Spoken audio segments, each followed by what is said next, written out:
Lily was incredibly happy as they traveled back to her hometown. They had left early and decided to stop and spend a few hours in York as it was only a short journey from there onto Redcar, and Alex had never been. After renting a storage locker for their bags, Lily took Alex on a tour. York was one of her favorite cities and her second choice for university if she hadn't been accepted at Oxford. She held his hand happily as they walked past some of the sights, explaining that the town dated back to the Romans and was a large part of the Viking settlement in England, even pointing out the name York was derived from Jorvik. She knew he probably knew it all, but she was back in her part of the world after spending so much time in his, and she just wanted to experience it with him. After visiting the Minster, Lily was surprised when Alex led her to a chain French brasserie nearby. "Alex, we can eat there in Oxford. Let's get something local," Lily complained. Instead of giving in to her complaint, Alex stopped and smiled at her. "Do you trust me?" he asked. "You know I do, but I don't understand what the restaurant has to do with that," Lily replied, suddenly confused. "Just trust me," Alex replied, taking her hand and leading her inside. Lily was surprised when Alex told the host they were meeting someone, and before Lily could ask, she heard a male voice call out, "Alex, over here." As Lily turned to the voice where she saw a man in his early 40s with a woman in a wheelchair and two preteen children. "I'll explain at the table," Alex whispered in her ear as he led her over. By the time they reached the table, the man was standing up and grabbed Alex in a bear hug.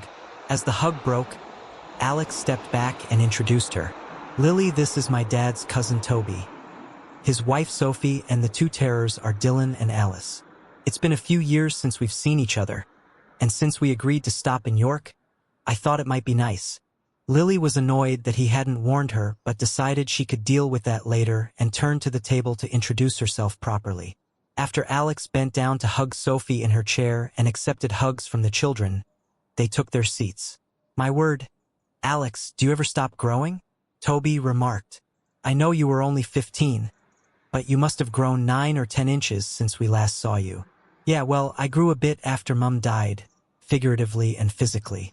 She watched as Toby nodded his head. "I suppose you had to. Debbie was a good woman." Lily took Alex's hand under the table as she watched him think a little, before he smiled again. She was "Thanks, Toby. Anyway, I'm meeting Lily's family this weekend. I need a refresher on my Yorkshire roots and how not to act too much like a Southerner." "Oi, just be you, they'll love you," Lily complained. "Oh, don't worry, it's just a joke," Sophie cut in. Toby loves to tease Alex about being the only one of the Taylors not born in Yorkshire and for being a Southerner. Lunch turned into an enjoyable experience, and despite Alex's description, the children were polite and well-behaved, happily distracted by their coloring pages. She was included in most of the conversation, and it was a pleasant meal. Toby insisted on paying for lunch, and Alex took the kids into a nearby sweet shop and let them pick out whatever they wanted. Lily waited until they were on the train again before confronting him. "Why didn't you tell me you had cousins in York and wanted to meet them?" she asked after they had found seats. "I didn't know if they were going to be available, so I wasn't sure it mattered," Alex answered. Toby travels a lot for work, and with Sophie's disability, meeting up requires lots of planning. He only confirmed last night, and by then, I was more worried about making a good first impression on your family. "Oh, is that why you don't see them very often?" Lily asked. She was still not quite convinced by his justification, but it wasn't worth an argument. "As I said, Sophie's disability means everything has to be planned. I'm mostly in Oxford or Botswana. I last saw them at my granddad's funeral. Today seemed like a good opportunity." Lily was much happier at his second answer and kissed his cheek before settling down to look out the window at the familiar countryside, letting the miles roll past. As the conductor announced Redcar was the next stop, she felt Alex tighten slightly and sat up to kiss him. "Alex, everything is going to be fine. I love you. My parents have always trusted me to make my own decisions, and you are one of them," Lily reassured him. "Just be the polite, charming person you are with your grandmother, and they'll love you too. It wouldn't hurt to emphasize that even though you were born in London, you have strong Yorkshire roots with Dad and my uncles." Lily smiled as Alex chuckled and got up to sort out their luggage as the train began to slow down. Lily could see her parents waiting for them through the ticket barriers and subtly pointed them out to Alex. Lily felt him hesitate a little when they got through barriers, so she took his hand and led him over. "Mom, Dad, this is Alex, my boyfriend. Alex, this is Mom, Susan, and Dad, Bill," she said simply, introducing him to her parents without any greetings. Lily watched as her parents studied him before her mom stepped forward with her arms open, offering a hug. "It's lovely to meet you, Alex. Lily speaks about you, and she's sounded a lot happier on the phone recently." Her father wasn't quite as openly welcoming but offered a firm handshake. "It's nice to meet the two of you. Thank you for having me," Alex replied politely. Once Lily decides something, it's hard to disagree with her. Bill chuckled. Lily watched the scene play out, happy it hadn't been awkward before claiming her own hugs from her parents. Once done, she turned back to take her things from Alex, but he just told her he had it handled. Her father gave him an approving smile and took Lily's things from him before leading them to the car. By the time they got home, Lily was more confident than ever that her parents would learn to love Alex as she had. In the car, he was polite and answered all their questions respectfully and in a charming tone. She knew he was onto a winner when it casually came out that he played rugby at college and cricket for the pub in the summer. Of course, her father had questions about Alex and his rugby. "Do you play proper rugby, or that nonsense called union you play in the South?" "I'm sorry, Bill, I do play union. Maybe I'm not tough enough for rugby league," Alex joked back. "But I do prefer a game with actual rules and structure." Lily smiled as her father laughed. "Nonsense, lad. There's plenty of rules in league. They'll have to educate you."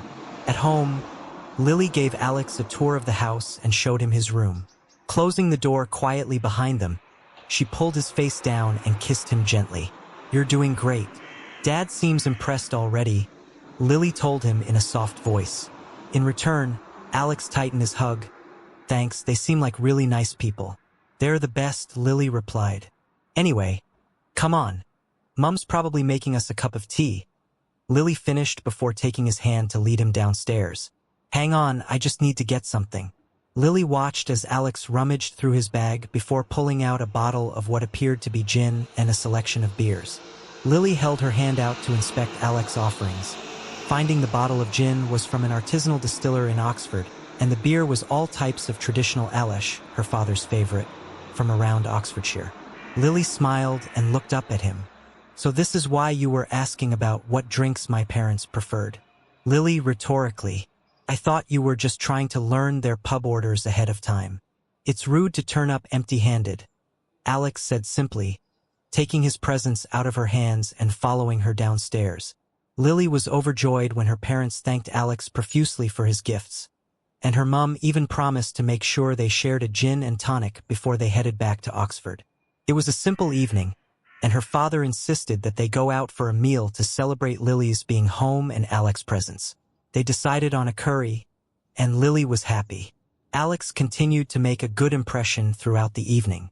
Lily already knew he had impeccable table manners from their date nights, but he turned on the charm, flattering her mother appropriately and not trying too hard to impress her father. This was especially apparent when they ordered their meals. "I thought you would try and order the hottest curry on the menu to impress me," Bill remarked after Alex had ordered. "I like spicy food, but I don't think ordering something I can barely eat or enjoy out due to a false sense of bravado is that impressive," Alex replied nonchalantly as if the thought had never occurred to him. Lily remained mostly silent through the meal and watched Alex deal with her parents' questions, occasionally squeezing his thigh gently under the table in support. She was impressed by the open and casual he answered everything, from questions about his upbringing, his family, and Botswana, even letting her mum take his hand after he revealed his own mum had died. By the time dinner was complete, Lily was convinced that her parents liked Alex. He offered to contribute to the bill but retreated gracefully when her parents refused, asking if he could at least look after the tip instead. Her father looked at him carefully. "Alex, it's really kind, but you don't have to. If you really want to pay for something, you can buy us a round at the pub before you head home.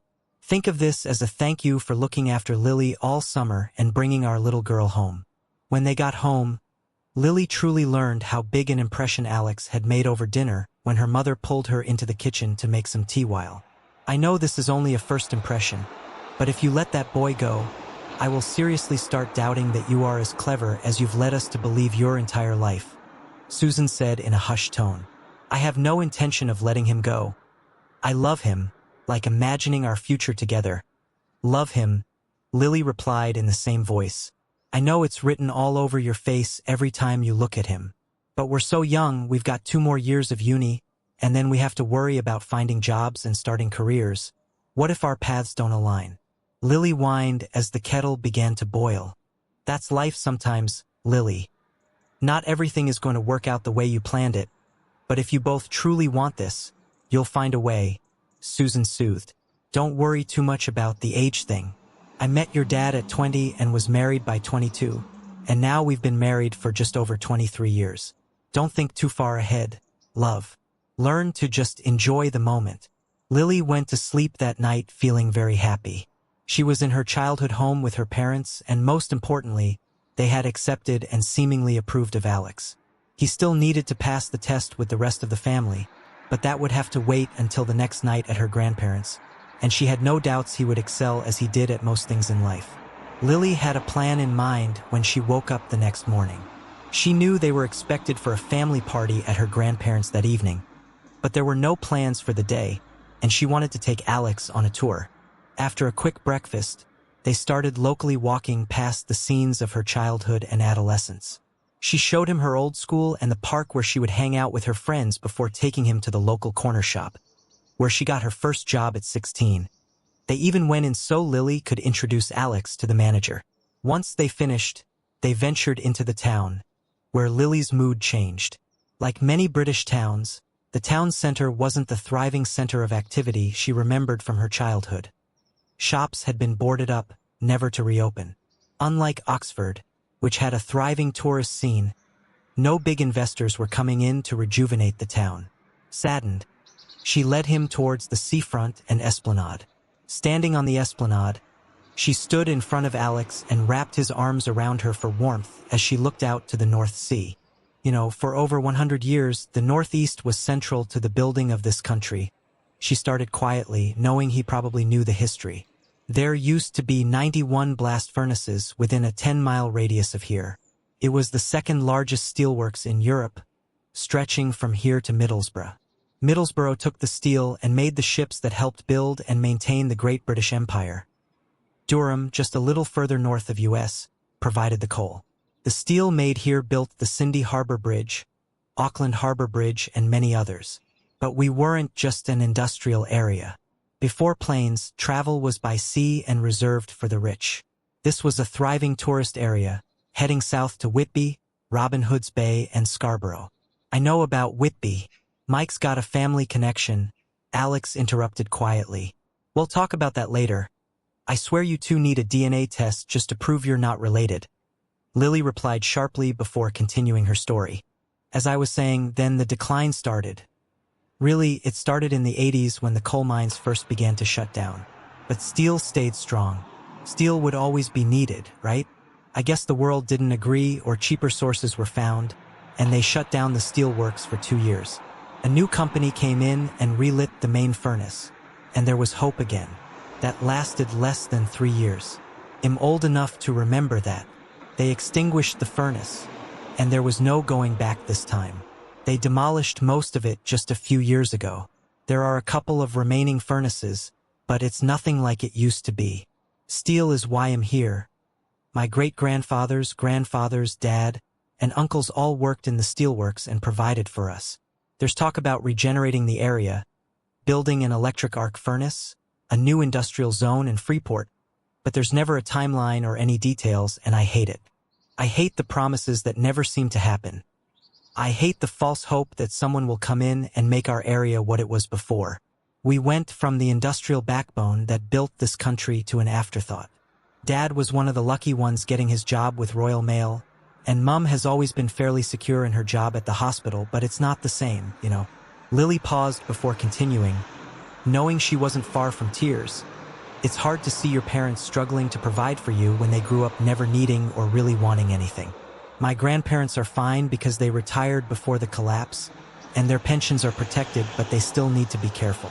The rest of my family, we all have the same problems. There are jobs, but they never seem to pay what we had before. Yes, everything is cheaper here, but it still never seems to be enough. Alex, whatever happens with us, I need you to know this. This is why I came to Oxford, and this is why I resented you in the beginning. I don't want to struggle, I don't want to have to save up for a night out like my parents do. And it all looked so easy for you, like it didn't matter if you did well or not, when I had to fight every day to get the opportunity to make it out of here. I know your real story now, and I love you, but please never take the life you've been given for granted. You know that sometimes I struggle to feel like I belong in Oxford. Unlike most of you, I know what it feels like to hear your parents argue over which bill to pay. Living with Mike and Sarah and seeing how easy it is for them, all of you, really has been like being led into a world I never knew existed or dreamed I would be allowed in. Lily, very aware of the fact she was now crying, turned around and buried her head in his chest, drawing comfort from his powerful frame as he wrapped his arms around her. Being wrapped in his arms was her safe place. She felt like nothing could touch her in the cocoon of his arms. After a minute or so, her sobs settled down, and she felt Alex kiss the top of her head before moving his hand to lift her chin so she would look at him. His eyes were sad with empathy and full of love. Lily had a weak smile as he used his thumbs to brush away her tears before he gave her a gentle kiss. "Thanks for telling me all of that," he said quietly before pushing their foreheads together. "Remember, Kuago Rada."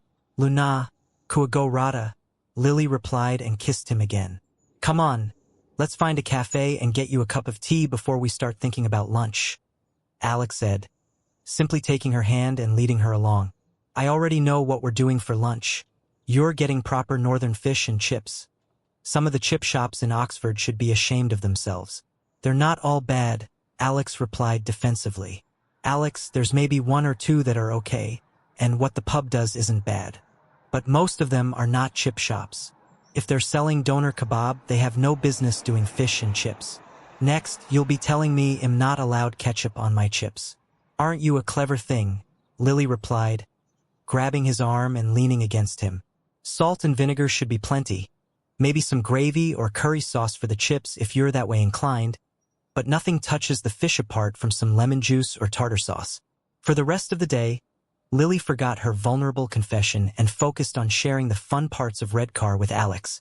They went to the Zetland Lifeboat Museum, which housed the oldest lifeboat in the world, before going to the small amusement park and enjoying the small roller coaster and arcade games. By the time they got back to the house to get ready for the party at her grandparents' house, Lily was full of love for Alex. Getting ready for the party, she went through her things, looking for the dress she had packed deliberately for the occasion. Before putting it on, she stood naked in front of her mirror and snapped several nudes. Picking her favorite, she texted him, "Lily, everything you see is all yours. For as long you love me, I'm yours. You are everything I want and never knew I needed." Lily didn't wait for a reply, knowing he was in the shower, and slipped on the dress she had picked for the night, a fairly tight lavender wrap dress, which she didn't need a bra to wear. It wasn't short or overly revealing, but she wouldn't normally wear a dress like that for a family gathering. She picked it because she knew Alex would dress up to make a decent impression on her family, and she wanted to match her man. At the party, Lily focused on introducing Alex around in order of priority, starting with her grandparents before her aunts and uncles and saving her cousins for last. Leaving Alex with her cousins, she went to the kitchen to find drinks. Two of the girls, Carrie and Hannah, followed her. "Wow, Lily, where did you find that one?" Hannah asked. "You either need a better phone or need to use different filters because your social media does that man no justice. We go to the same college. He's really clever, like maybe the cleverest person there," Lily replied, looking through the fridge for a beer Alex might like. "Wait, so he's handsome, built like a male model, and smart?" Hannah asked incredulously. "And he's great with kids," Lily added, turning around with Alex's beer to face her cousins. "And in the bedroom?" Carrie asked with a knowing smile. "Let's just say he set a high bar and keeps finding ways to raise it," Lily replied, going through cupboards to find herself a wine glass. "Come on, Lils, that's not enough. We need details," Hannah whined. "Sorry, that's all you're getting. All you need to know is that he makes me happy, and I like being with him. Everything else is just between me and Alex." Lily saw her cousins pouting as she poured herself a glass of wine and topped the girls up. Look at Lily getting all protective of her man. Well, it's good to see you home and so happy, Hannah replied before turning around and heading back to the party. When Lily found Alex, the men in her family had formed a small crowd around him, and she could see him answering questions. Working her way through the crowd, she settled herself in next to him and gave him his drink before slipping her arm around his waist, making her affection and feelings for him known to her extended family. Lily caught his eye as he looked down at her and smiled before mouthing thank you and returning to his conversation. Lily stayed while the questions focused on his background, smiling when he deflected questions about being posh and privileged into the fact most of his English family were also from Yorkshire and had humble beginnings. When the conversation turned to his sporting interests, Lily took that as a sign that had been accepted. With a quick kiss on his cheek, she drifted around the house, having little catch-up chats, letting everyone know how she was doing. She found her grandmother in the kitchen when she went to get more drinks. "Everything okay, Nan?" Lily asked. "I'm fine, Petal, just need a cup of tea. One glass of wine is enough for me these days. So what do you think of Alex?" Lily asked, knowing her grandmother's opinion of him mattered to her more than anyone apart from her parents. "My opinion doesn't matter, Petal. You've never made a choice in your life based on the opinions of others. You've very rarely accepted less than what you decided was the best for you. So I imagine Alex is the one who you've decided is best for you. You're glowing with happiness, and I'd be a terrible Nan if I wasn't happy for you." "Thanks, Nan," Lily replied with a big hug. Lily collected more drinks, knowing Alex would need a refill, and this time found him surrounded by the other women in her family. Alex definitely would need saving from that. Lily saw Alex had an amused grin on his face, and the other ladies were openly laughing. "What's so funny?" Lily asked, looking around. Finally, her mum let her in on the joke. The ladies had a little vote. I abstained, just so you know. But they've decided that you're being selfish and keeping Alex to yourself all the way in Oxford. They had a vote saying that he must come with you every time you come home so you can share him with the rest of us. I'm a lady in this family. Where was my vote?" Lily asked, glaring at her aunts and cousins. "Hannah and Carrie thought that since you were likely to vote no, we could take your vote for granted," Susan replied, still laughing. "And what do you think, boyfriend?" Lily asked, facing Alex. "I think it's in my best interests to keep quiet and let you decide," Alex replied, grinning. "I'm in the rather awkward position of not wanting to upset you by playing along with this joke and not wanting to offend anyone else. I just want to make it back to Oxford in one piece." Lily burst out laughing and kissed him before turning her attention to the ladies. "While it makes me very happy that you all like my boyfriend, I'm not sharing him with anyone. I am very selfish in that regard. I will try and promise to bring him with me, but he does have another family to visit, including on a different continent." "But we voted," Hannah interrupted, "and Alex gave me the power to decline the result of your vote on his behalf," Lily replied, sticking her tongue out at her cousin. The rest of the party was enjoyable, and by the time they went home, Lily was over the moon at how easily her family had accepted Alex. There was the part of her that thought even if they didn't like him, she would have stood by him, but there was doubt, too. Could their relationship really have survived if he wasn't accepted by the people closest to her? Friends she could cut off easily, but the tribe of people who had helped raise her and supported her parents when they were struggling, she wasn't so sure. Lying in bed, replaying the night through her head, Lily wanted him next to her.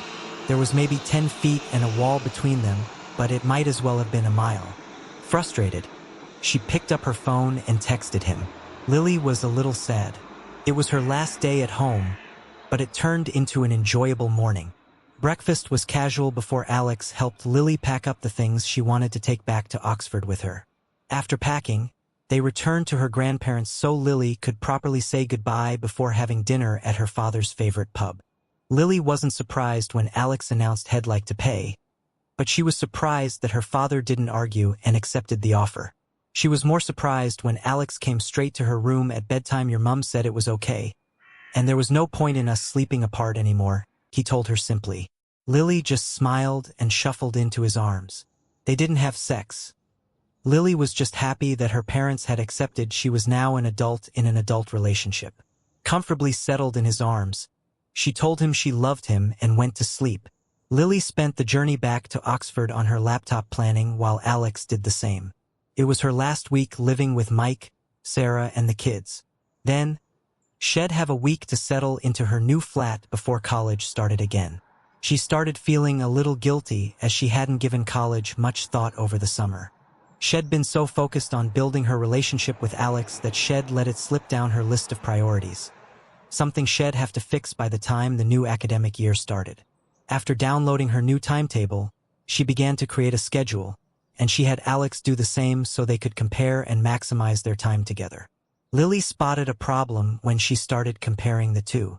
Their academic timetables were broadly the same, but they had different social commitments. 2 nights a week, Lily was either meeting with the board games or running clubs she had joined. The problem was that those were the nights Alex was free. On the nights she was free, Alex either had rugby practice or met with the Afro-Caribbean Society. By the end, they committed to spending every Friday and Saturday night together and taking advantage of every opportunity they found.